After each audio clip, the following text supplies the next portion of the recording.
Você já reparou que, minutos antes de um jogo do seu time, o celular vibra sozinho? Uma notificação. Uma ode turbinada. Uma promessa de que hoje pode ser o seu dia. Você nem procurou por isso. A oferta veio até você. E o mais estranho não é receber essa notificação. É a sensação, plantada ali de propósito, de que se você não apostar agora, vai perder alguma coisa. Se você quer entender por que essa sensação foi desenhada especificamente para você, deixa o like e se inscreve, porque a parte mais incômoda dessa história ainda nem começou.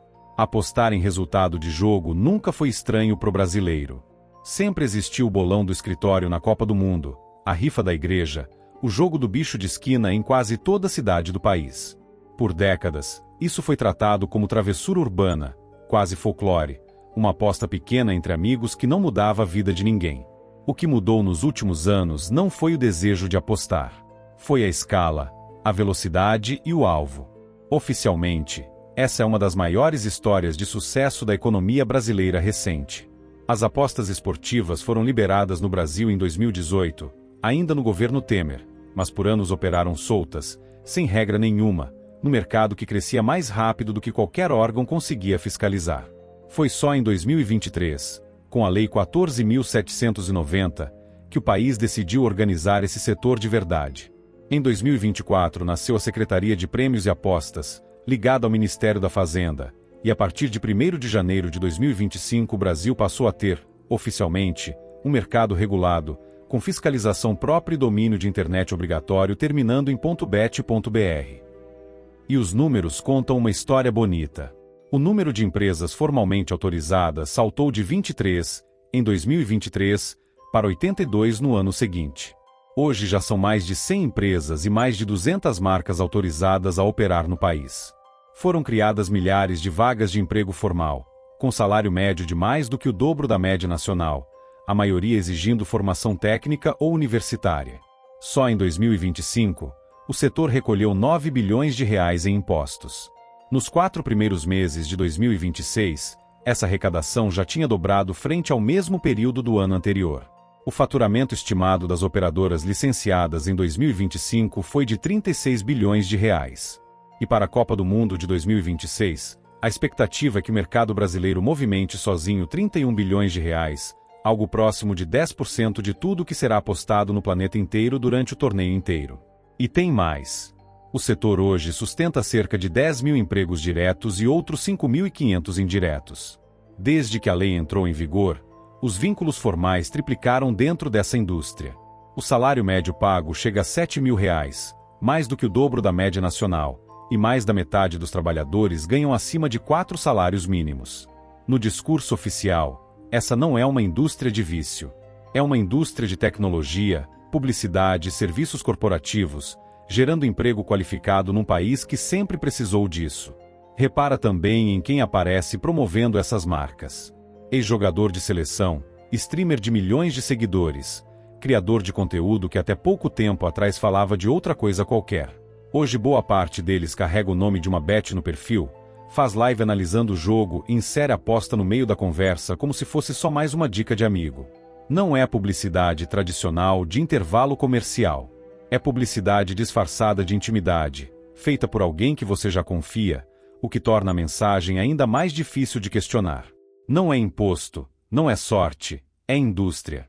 E como toda indústria séria, ela quer ser vista como parceira do Brasil, parceira do futebol, que recebe patrocínios bilionários todo ano, parceira do governo, que arrecada bilhões em impostos destinados, segundo a própria Receita, à saúde, ao turismo e à segurança pública. Parceira do torcedor, que finalmente pode participar da partida com o próprio dinheiro no bolso, sentindo que entende de futebol o suficiente para vencer o próprio jogo. Mas eu te prometo, existe um lado dessa história que não aparece nos comerciais durante o intervalo da partida. Antes de continuar, se você quer entender como uma indústria inteira transforma hábito de consumo em máquina de lucro, já tem outros vídeos aqui no canal sobre isso. Mas volta aqui, porque esse capítulo específico mexe direto no bolso de quem menos pode perder. Vamos começar pela camada mais simples de entender, e ainda assim a mais escondida de todas, a matemática por trás da odd. Toda vez que uma casa de apostas te mostra um número, tipo 1,80 para o seu time vencer, Esse número não é uma previsão neutra sobre o jogo. Ele já embute, escondida ali dentro, a margem de lucro da casa. Se você somar as probabilidades implícitas de todos os resultados possíveis de uma partida, o valor final quase sempre ultrapassa 100%. Esse excedente tem nome no mercado financeiro das apostas. Chama-se overrun, a margem da casa. Na prática, quanto mais equilibrado o confronto parecer aos seus olhos, maior é a margem que a empresa consegue embutir sem que você perceba. Você acha que está calculando uma chance real de vitória. Só que a única conta que fecha garantida, em qualquer cenário possível do jogo, é a conta da empresa. E aqui entra a segunda camada de manipulação, que não é mais sobre o jogo, é sobre você. As apostas online foram desenhadas, ponto por ponto, para maximizar duas coisas ao mesmo tempo: o valor que você aposta e o tempo que você fica dentro do aplicativo. Repare que praticamente nenhuma dessas plataformas tem modo escuro de verdade. Mesmo que o seu celular inteiro esteja configurado no modo escuro, o app continua branco, colorido, chamativo. Isso não é falta de atualização de design. É intencional. Quanto mais estímulo visual na tela, mais tempo de uso, mais chances de você voltar a apostar antes mesmo de perceber que já apostou de novo. As notificações em tempo real também não estão ali por acaso. Elas existem para criar urgência. Elas existem para ativar o mesmo medo de ficar de fora que te faz abrir uma rede social só porque apareceu um número vermelho no ícone. E quando o jogo já começou, as odds mudam ao vivo, minuto a minuto, criando a ilusão de que existe uma janela de oportunidade se fechando bem na sua frente, agora, antes que seja tarde. Tem também o efeito da quase vitória. Você monta um bilhete com 5 jogos, acerta 4, e o quinto escapa no último minuto. Sensação de derrota? Na teoria, sim. Mas o seu cérebro não processa aquilo como uma perda total. Ele processa como quase ganhei. E é exatamente esse quase que te empurra para apostar de novo, na tentativa de fechar o que ficou por um triz. Esse viés tem nome na psicologia comportamental. É a chamada falácia do apostador, a crença de que, depois de tantas quase vitórias ou tantas derrotas seguidas, uma vitória já está na conta. Mas cada aposta nova é um evento independente. O seu histórico de derrotas não deve nada a você, e a plataforma sabe muito bem disso. E ainda tem a ilusão de controle. As casas de apostas te entregam estatísticas, dados de desempenho, históricos de confronto, ferramentas de análise que parecem coisa de analista profissional. Você sente que está tomando uma decisão de especialista. Só que, no fim das contas, o que você está fazendo é aplicar conhecimento real sobre um jogo cuja margem final já foi calculada contra você antes mesmo de o apito inicial soar. Some a isso os programas de indicação, que te dão bônus se você trouxer um amigo para dentro do app, os rankings de apostadores que aparecem no seu feed, e os selos e conquistas que fazem apostar parecer um jogo dentro do jogo. Você não está só torcendo pelo seu time. Você está subindo de nível numa plataforma que lucra com cada subida sua. Tem ainda o recurso do cash out, aquele botão que te deixa encerrar a aposta antes do fim do jogo, garantindo um pedaço do prêmio ou cortando uma parte do prejuízo. Parece proteção. Na prática, é mais uma decisão emocional empurrada para dentro da partida, no momento de maior tensão, quando você está menos capaz de calcular qualquer coisa com frieza. E muitas dessas plataformas nem precisam mais te tirar do aplicativo para assistir ao jogo. Elas transmitem a partida ao vivo dentro do próprio app, na tela ao lado da sua aposta, garantindo que o seu olho nunca saia dali, nem no intervalo, nem no gol do adversário. E se você some por uns dias, o aplicativo não esquece de você. Chega notificação de aposta grátis, de bônus de volta, de sentimos sua falta, exatamente no dia em que tem clássico na televisão. Nenhuma dessas mensagens é aleatória. Cada uma foi calculada para te puxar de volta no momento exato em que a vontade de assistir ao jogo já está mais alta do que a vontade de resistir a uma notificação. Vamos para a segunda camada, a que explica quem realmente vive desse sistema. Porque não é só o apostador que aposta. O sistema inteiro brasileiro apostou nas bets. Em 2023, 60% dos times da Série A já usavam uma casa de apostas como patrocinadora master, o espaço mais nobre do uniforme, bem no meio do peito. Em 2024, isso saltou para 52 dos 60 clubes das séries A, B e C do país inteiro. Só na Série A, 75% dos patrocínios master vieram do setor de apostas. O Flamengo fechou 4 temporadas com a PixBet por R$ 470 milhões. O Corinthians assinou 3 temporadas com Esportes da Sorte por R$ 309 milhões, o contrato mais caro do futebol brasileiro até hoje. Somando só os clubes da elite, as Bets injetaram mais de R$ 600 milhões em patrocínio num único ano. Para você ter uma ideia do tamanho desse salto, o Flamengo faturava R$ 82,7 milhões em patrocínios totais em 2018.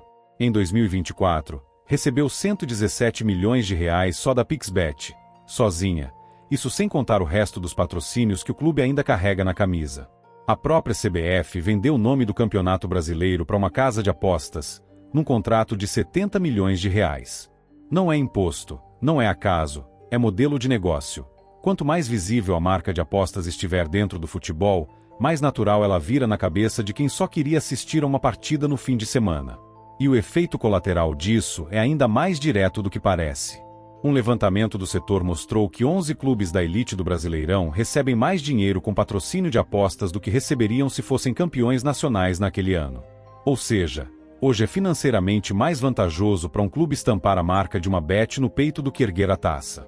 Durante a última Copa do Mundo, esse tipo de proximidade ficou tão explícita que órgãos de defesa do consumidor abriram investigação contra uma transmissão esportiva, suspeita de promover apostas de cota fixa em meio à cobertura ao vivo dos jogos, misturando torcida, comentário técnico e publicidade dentro da mesma frase.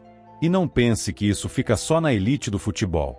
Na Série B do Brasileirão, todos os 20 clubes que disputam a divisão têm algum tipo de parceria comercial com casas de apostas, e 65% delas ocupam o espaço master da camisa. Quanto menor o clube, maior a dependência desse dinheiro para fechar as contas do ano. Não é imposto, não é coincidência, não é generosidade. É o preço que o futebol brasileiro aceitou cobrar de você para continuar de pé. E o governo, do seu lado, também tem incentivo para deixar esse mercado crescer. A fiscalização derruba, em média, 14 sites ilegais por dia, e mais de 25 mil endereços já foram bloqueados desde o início da regulação. Só que mesmo assim, estima-se que 78% dos apostadores nem conseguem distinguir um site legal de um clandestino. Isso significa que, enquanto o mercado regulado se apresenta como o lado responsável da história, ele convive lado a lado com um mercado paralelo enorme, que ninguém consegue medir direito, e que se aproveita da mesma confusão para também lucrar em cima de quem só queria fazer uma aposta de fim de semana. Aqui está o ponto que ninguém quer que você conecte. Enquanto o setor injeta bilhões em publicidade e patrocínio, ele também recolhe bilhões em impostos, sustenta empregos formais e financia, ao menos no papel, políticas públicas de saúde, turismo e segurança. Isso cria um incentivo estrutural gigantesco para que ninguém, nem clube, nem emissora, nem governo, tenha pressa de frear esse crescimento. Todo mundo, de um jeito ou de outro, já depende do dinheiro que sai do seu bolso para fechar a própria conta. E é justamente no seu bolso que mora a terceira camada, a mais dolorida de todas. Em agosto de 2024, 24 milhões de brasileiros fizeram pelo menos uma transferência via Pix para casas de apostas. Isso é praticamente a população inteira de um país como a Austrália. Só que não é um país. É um mês. Um único mês de aposta via Pix, dentro do Brasil. Segundo o próprio Banco Central, esse volume triplicou desde janeiro daquele ano. Só naquele mês de agosto, 20,8 bilhões de reais saíram via Pix rumo às bets, mais de 10 vezes o valor arrecadado no mesmo período pelas loterias oficiais da Caixa Econômica Federal, que existem há décadas. E tem um recorte ainda mais sensível dentro desse número. 5 milhões de beneficiários do Bolsa Família enviaram 3 bilhões de reais para casas de apostas naquele mesmo mês, uma mediana de R$ 100 reais por pessoa, quase 15% do valor médio do benefício que aquela família recebe para sobreviver. Não é imposto, não é opção, é engrenagem. O dinheiro criado para tirar famílias da pobreza encontrando o caminho mais curto de volta para dentro de um aplicativo de apostas. O perfil desses apostadores também conta uma história. A maioria tem entre 20 e 30 anos, mas quem realmente compromete mais dinheiro por mês são os mais velhos, cujo gasto médio passa de R$ 3.000 mensais, contra cerca de R$ 100 reais dos mais jovens. E entre quem já declarou ter gastado com apostas esportivas, 42% também estavam endividados no mesmo período. Existe até um nome para esse processo lento: o efeito substituição.